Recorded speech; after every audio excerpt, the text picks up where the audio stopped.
सवाल मैं लेके आना चाहूँगा अजय श्रीवास्तव साहब आपसे कि ये जो सेंट्रल बैंक की बाइंग है, हर कोई टर्की को देख लीजिए, चीन को देख लीजिए, भारत भी उसमें शामिल है, लगातार गोल्ड काफ़ी ज़्यादा खरीदते जा रहे हैं। 1 महीने 2 महीने नहीं, लगातार 9 महीने का रिकॉर्ड दिखा रहा है कि गोल्ड की बाइंग काफ़ी ज़्यादा चल रही। तो सेंट्रल बैंक किस चीज़ की तैयारी कर रहे हैं, किस चीज़ के अगेंस्ट अपने आप को हेज कर रहे हैं?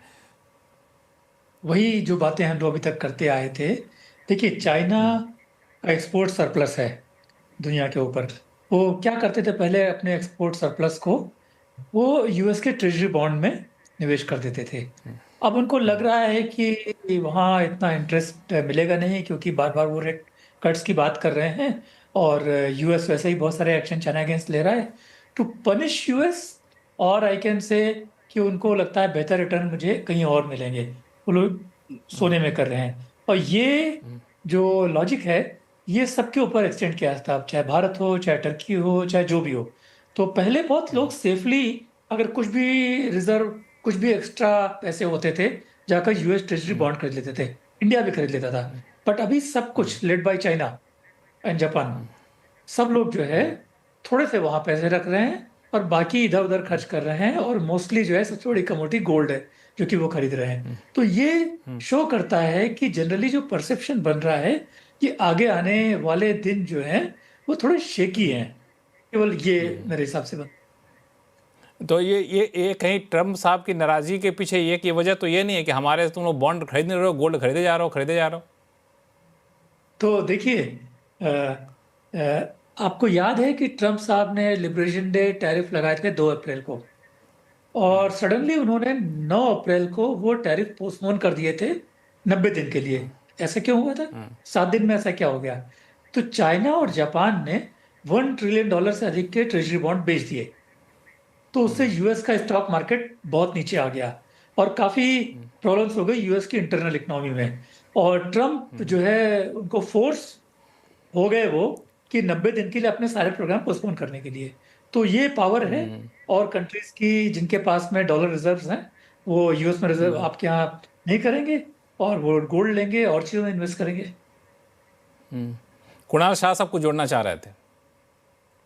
हाँ, सो मैं एक पॉइंट कहना चाहूंगा इसमें। सो देखिए, ट्रेंड क्या हुआ था 1980 से लेके 2005 2008 तक, ये 27 साल एक ऐसा पीरियड था कि ना सिर्फ चाइना, हर एक कंट्री जो भी अपना फॉरेन एक्सचेंज रिजर्व का एक सर्टेन प्रोपोर्शन था, जो भी सेविंग होती थी उनकी, या जो भी इनकम उनकी जो आमदनी होती थी, उसका सर्टेन प्रोपोर्शन यूएस की ट्रेजरी मार्केट में डालता। कोई गोल्ड बोल्ड में कोई पैसा डालता नहीं था। हालात ऐसे थे वहां पे कि वो टाइम पे यूएस की जो डेट, हम आज $37 ट्रिलियन की बात कर रहे हैं, वो $1 ट्रिलियन भी डेट नहीं थी एक 2008 के पहले तक। ये सब प्रॉब्लम स्टार्ट हुआ 2008 की क्राइसिस के बाद, जहां पे बहुत सारी यूएस की बैंक से फेल हो गई और उसको फेडरल रिजर्व ने बेल आउट करके सिस्टम में पैसा छापना चालू किया। ये जो पूरी प्रॉब्लम की जो जड़ है वो वहां से स्टार्ट हुई। फिर ये 1 2 4 5 ये ऐसे बढ़ती गई और इसका कोई कोई एंड ही नहीं हुआ। सो इतना, जैसे कोविड के टाइम पे 5 5 ट्रिलियन डॉलर, 5.5 6 ट्रिलियन डॉलर 6 6 महीने में आप मार्केट में डाल देते हो। अगर इंडिया की इकोनॉमी आप देखेंगे, अभी यहाँ से 4 ट्रिलियन से अगर 8 ट्रिलियन डॉलर जाएगी तो उसको 4 साल 5 साल लगेंगे। और ये तो 3 महीने 4 महीने के अंदर ही 5 ट्रिलियन डॉलर प्रिंट करके मार्केट में दे दिए। तो ये इसके कारण क्या हुआ, सभी लोगों ने यूएस की ट्रेजरी में से जो जो हिस्टोरिकल ट्रेंड थी उसको 2016 17 से बक किया गया, और 2020 के बाद हमको कुछ भी हो जाए यूएस की ट्रेजरी में पैसा डालना ही नहीं है। तो आज यूएस की ट्रेजरी में, जैसे जापान में है, जापान में क्या है, जापान की बॉन्ड मार्केट इलिक्विड है। 50% of the bond are holded by bank of Japan themself. Bank of Japan ही वहां के स्टॉक के ईटीएफ बाय करती है, बैंक ऑफ जापान ही खुद ही बॉन्ड बाय करती थी। सो अभी यूएस का बॉन्ड मार्केट का जो हालत है, there is a Japanification of US bond market going on right now. और इसी के कारण गोल्ड में ये निवेश आ रहा है। और यही रीजन है प्राइमली कि बिकॉज आगे जाके यूएस की बॉन्ड मार्केट में प्रॉब्लम लग रहा है, लोग यूएस के बॉन्ड में पैसे नहीं डालते हैं और गोल्ड में पैसे डाल रहे हैं। तो ये प्रॉब्लम तो लंबे समय तक चलेगा, इसका तो कोई निदान है नहीं, क्योंकि यूएस की स्थिति तो सुधरने वाली है नहीं। हर्षल बरूद साहब। जी, एक चीज मैं इसमें ऐड करना चाहूंगा जो मेरे पैनलिस्ट ने पहले कहा कि आई थिंक जो एक ट्रिगर पॉइंट आया था डाइवर्सिफिकेशन का, वो 2022 रशिया यूक्रेन के बाद, वॉर के बाद आया था, जब वेस्टर्न कंट्रीज ने रशिया के जो फॉरेन हेल्ड जो एसेट्स थे या जो रिजर्व्स थे उसे फ्रीज करने की जब बात की, तब आई थिंक गोल्ड के प्रति जो एक सेंट्रल बैंक्स का जो आउटलुक था वो सडनली जो है चेंज हो गया, क्योंकि गोल्ड ही एक ऐसी एसेट है जिसे आप वैसे आप उस पर सैंक्शन या सीज नहीं कर सकते, उस पर किसी की लाइबिलिटी नहीं है पर से। तो कहीं ना कहीं वो एक ट्रिगर पॉइंट था जिसके बाद सेंट्रल बैंक्स ने जो है अपने एलोकेशंस बढ़ाने लग गए। तो 2022 से ही अगर आप सेंट्रल बैंक बाइंग देखें तो 1000 टन 2022 में, 1000 टन प्लस 2023 में, क्लोज टू 1000 टन 2024 में, तो 3 साल तक लगातार 1000 टन के आसपास की बाइंग ग्लोबल सेंट्रल बैंक्स ने की थी। इस साल भी हमारा फोरकास्ट है स्लाइटली लोअर 1000 टन से, लेकिन फिर भी अगर हिस्टोरिकली आप कंपेयर करें तो सेंट्रल बैंक की बाइंग इस साल भी एलिवेटेड रहने वाली है। तो I think central bank buying, लेकिन उसे अगर मैं पर्सपेक्टिव में रखूं तो ग्लोबल गोल्ड जो डिमांड है उसका कहीं ना कहीं 20 से 25% ही सेंट्रल बैंक्स की डिमांड होती है। हिस्टोरिकली आप देखें तो वो 12 से 15% होती थी, 2022 के बाद जो है वो 20 से 25% हो गई है। तो बाकी 75% भी मार्केट में उतना ही इंपॉर्टेंट है। सेंट्रल बैंक बाइंग उसे एक बेस दे सकती है, बट कंसिस्टेंटली वो प्राइस को ऊपर नहीं लेके जा सकती। हालांकि सेंट्रल बैंक बाइंग में ये होता है कि थोड़ा सा ऑर्गेनाइज तरीके से चीज़ें खरीदी जाती हैं, तो डिमांड वहाँ पे पैदा होता है। शरद कोहली साहब कुछ ऐड करना चाहेंगे इसमें? मैं थोड़ा सा हमारे जो पहले स्पीकर हैं उनसे यहाँ डिफर करूंगा, क्योंकि सेंट्रल बैंक्स की बाइंग बहुत लार्ज स्केल पर होती है। तो आप जैसे आप स्टॉक मार्केट में देखते हैं, जब कोई बड़ा निवेशक आता है और वो बड़ा चंक खरीदता है, बहुत बड़ा लॉट खरीदता है, तो उससे प्राइस जो है हिलने लग जाती है। उसी प्राइस को छोटे निवेशक फॉलो करते हैं। तो मेरा ये मानना है, अगर जितने भी फैक्टर्स अभी लक्ष्मण हमने लिस्ट आउट किए हैं, अगर सबसे ऊपर मैं किसी फैक्टर को रखना चाहूं, बहुत सारे फैक्टर्स हमने डिस्कस किए, उसको सम अप भी हमने किया, सबसे ऊपर मैं सेंट्रल बैंक को रखूंगा। भले ही वो 20% कर रहे हो, तब भी मैं उसको एक ड्राइविंग फोर्स मानता हूं, क्योंकि जब प्राइस हिलने लगती है तो छोटे निवेशक आप उसके पीछे पीछे चलने लगते हैं। वर्ड ऑफ माउथ से ऑब्जर्व करके, हमारे आपकी बातचीत को सुन के उनको लगता है कि गोल्ड यहां से ऊपर जा रहा है। तो मुझे लगता है सेंट्रल बैंक इस समय टॉप लेवल पर हैं, अगर आप कुल मिला के देखें। बाकी ये बात पक्का है कि सिल्वर की हमने बात करी, सिल्वर गोल्ड के साथ साथ चलता है। हम लोग गोल्ड और सिल्वर रेशियो लेके चलते हैं लक्ष्मण, कि गोल्ड और सिल्वर में इस समय कितना डिफरेंस है। पर सिल्वर में फर्क यह है कि सिल्वर में इंडस्ट्रियल यूज भी है, जो कि गोल्ड में नहीं है। तो इंडस्ट्रियल यूज होने से सिल्वर की डिमांड भी बढ़ी रहती है। और एक मैं और मैथमेटिकल बात बता दूं कि आप अगर उतने ही पैसे का गोल्ड लेते हैं और उतने ही पैसे का सिल्वर लेते हैं, तो आपको लॉन्ग टर्म में सिल्वर में ज्यादा रहेगा, क्योंकि वो आ जाएगा 1 किलो और ये शायद आए 10 ग्राम या उससे थोड़ा सा फालतू। तो जब प्राइस यहां से भागेगी तो सिल्वर की तेज भागती है, तो आपको उतने ही पैसे में सिल्वर में ज्यादा रिटर्न आ जाता है। सिर्फ एक डिसएडवांटेज है कि सिल्वर की जो लोग फिजिकली गोल्ड की डिलीवरी लेते हैं, बार्स खरीदते हैं, कॉइन्स खरीदते हैं, तो आप ढेर सारा पैसा जाके जाएं, आपका थोड़ा सा गोल्ड आता है। परंतु सिल्वर में ऐसा नहीं है। अगर आप 7-8 लाख रुपए लगाना चाहते हैं उदाहरण के तौर पर, तो आपको 5 किलो सिल्वर फिजिकली उठा के लाना पड़ेगा। उस 5 किलो सिल्वर को ना केवल कैरी करना मुश्किल है, बल्कि वो बहुत ज्यादा जगह भी घेरता है। उसको लॉकर में रखना भी कठिन है, उसको घर में रखना भी कठिन है। तो यहां पर सिल्वर ईटीएफ्स और ज्यादा पॉपुलर हो जाते हैं। तो हमें गोल्ड और सिल्वर की ये जो आपस में रिश्तेदारी है लक्ष्मण, ये जो आपस में रेशियो चलती है, हालांकि दोनों साथ साथ चलते हैं, इसको बहुत ध्यान में रखना पड़ेगा। और मुझे लगता है सिल्वर गोल्ड को भी बीट कर सकता है, क्योंकि जिस प्रकार सेमीकंडक्टर चिप्स और इलेक्ट्रॉनिक आइटम्स की डिमांड बढ़ रही है और भारत में भी आज 6 यूनिट्स धरातल पर आने वाले हैं, तो सिल्वर की डिमांड प्लस सिल्वर का निवेश, तो सिल्वर में एक और फेदर लग जाता है इंडस्ट्रियल यूज का, जो कि सिल्वर को इससे भी तेज रफ्तार दे देता है लक्ष्मण।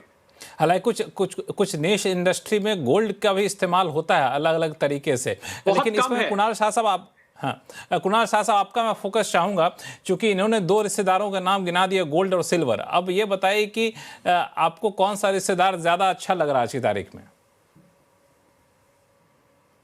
मैं गोल्ड से ज़्यादा सिल्वर बेटर प्रेफर करता हूँ, क्योंकि सिल्वर में क्या हो गया है कि पिछले 10 सालों में कोई सिल्वर की माइन सप्लाई में कोई ग्रोथ नहीं हुआ है। और सामने जो न्यू एज डिमांड जिसे कहते हैं, सोलर है, क्लीन एनर्जी और फोटोवोल्टाइक सेल्स, सोलर को छोड़ के ये आपका इलेक्ट्रॉनिक्स सब पैनल है, ये सब में सिल्वर का जो यूज है वो बहुत ज़्यादा बढ़ गया है। और अभी नया जो डेटा सेंटर्स है बड़े बड़े यूएस में, चाइना में बड़े बड़े गीगा वॉट कैपेसिटी के डेटा सेंटर ओपन हो रहे हैं। सो ये सब चीज़ देख के मुझे ऐसा लग रहा है कि सिल्वर की डिमांड बहुत ज़्यादा बढ़ रही है।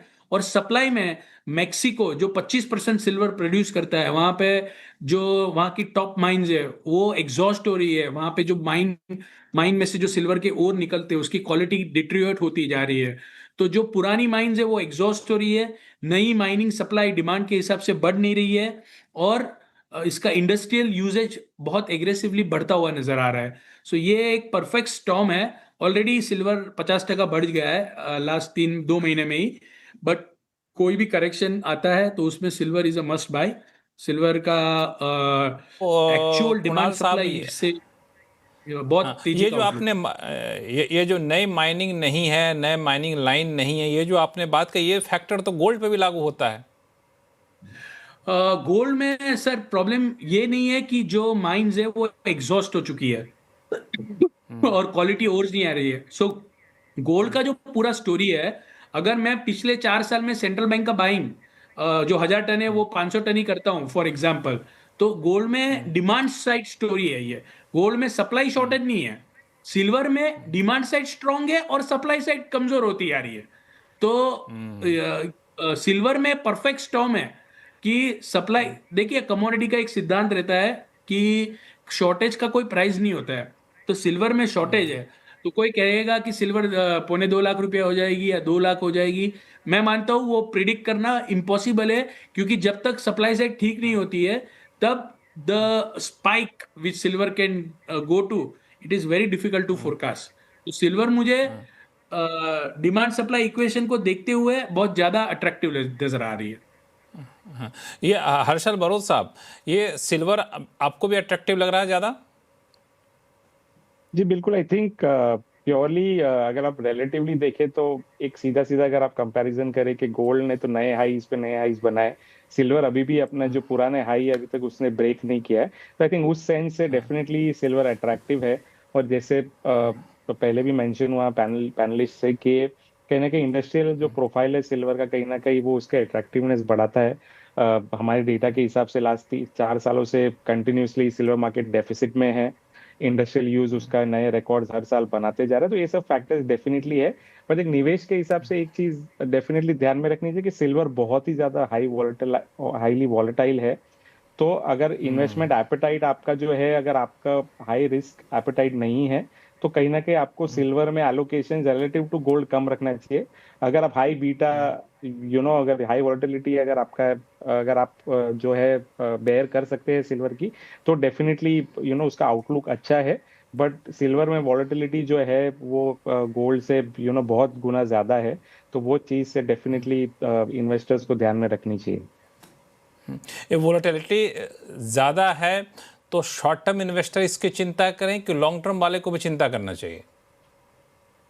दोनों को करनी चाहिए। मुझे लगता है अगर आप एज अ पोर्टफोलियो एलोकेशन अगर किसी चीज में कर रहे हैं तो लॉन्ग टर्म में भी वॉलेटिलिटी आपको मैटर करती है। शॉर्ट टर्म में तो इसलिए क्योंकि अगर आप प्योरली स्पेकुलेटिव या ट्रेडिंग एस्पेक्ट से कर रहे हैं तो आप बहुत बड़ा नुकसान खा सकते हैं सिल्वर में। बट लॉन्ग टर्म वॉलेटिलिटी सबके पोर्टफोलियो में, सब लोग इतनी हाईली वॉलेटाइल पोर्टफोलियो नहीं चाहते मैं तो हैं। इसलिए सवाल पूछ लिया आपसे हर्षल जी, क्योंकि आप जब बोल रहे थे तो मुझे मन में ये हो रहा था कि क्या लोग गोल्ड बेच करके सिल्वर खरीद लें, ऐसा करें क्या? तो आपने उसका जवाब यहाँ पे दे दिया। शरद कोहली साहब कुछ जोड़ना चाहते हैं? आपने जो सवाल किया लक्ष्मण, मैं भी एक जवाब दे दूं कि मुझे लगता है लॉन्ग टर्म में सिल्वर आपको नुकसान करके नहीं देगा, भले ही कितनी ही उसमें वॉलेटिलिटी हो, क्योंकि इंडस्ट्रियल यूज जिस प्रकार से इसका बढ़ रहा है और सप्लाई कंस्ट्रेंट्स हैं, उसको जब किसी भी चीज में सप्लाई कंस्ट्रेंट होते हैं लक्ष्मण और डिमांड बढ़ती रहती है, तो ये एक इकोनॉमिक्स का बहुत ही बेसिक प्रिंसिपल है, उसकी प्राइस गिरने की पॉसिबिलिटी नहीं है। तो वॉलेटिलिटी जो होती है वो आपको, मैंने जो स्पेकुलेटिव बात बताई थी कि ये ट्रेड होता है, इसके कॉन्ट्रैक्ट्स खरीदे जाते हैं, कॉन्ट्रैक्ट बेचे जाते हैं, तो गोल्ड में भी है। तो मुझे सिल्वर में लॉन्ग टर्म में, बल्कि दोनों में ही मैं कहूंगा, लॉन्ग टर्म निवेशक कभी नहीं होगा। एक दिक्कत आ रही है कि जो लोग गोल्ड और सिल्वर में निवेश कर रहे हैं लक्ष्मण, मुझे कोई शख्स मिले, उन्होंने कुछ दिन पहले 1,10,000 पर गोल्ड खरीदा और उन्होंने, आप मानेंगे नहीं, 3 साल के लिए खरीदा था। और वही शख्स मुझे 15 दिन बाद मिले, ये अभी 2 दिन पहले की बात है। उन्होंने मुझे कहा कि मैंने 1,15,000 में बेच दिया। तो मैंने उनको कहा कि आपने तो 3 साल के लिए लिया था। तो लोग निवेशक बन के आते हैं और उसकी प्राइस बढ़ती देख के ट्रेडर बन जाते हैं। मैं समझता हूं वो लोग एक अपॉर्चुनिटी मिस कर रहे हैं। अगर पैसा जैसे मुनाफा, एक 3 साल का आपने इन्वेस्टमेंट पीरियड पूछा, उन्होंने 3 साल में रिटर्न जितना सोचा होगा, उनको मिल गया होगा 10 दिन में, अपना बेच के निकल गया, सोचा होगा पता नहीं आगे मिले ना मिले। हालांकि ये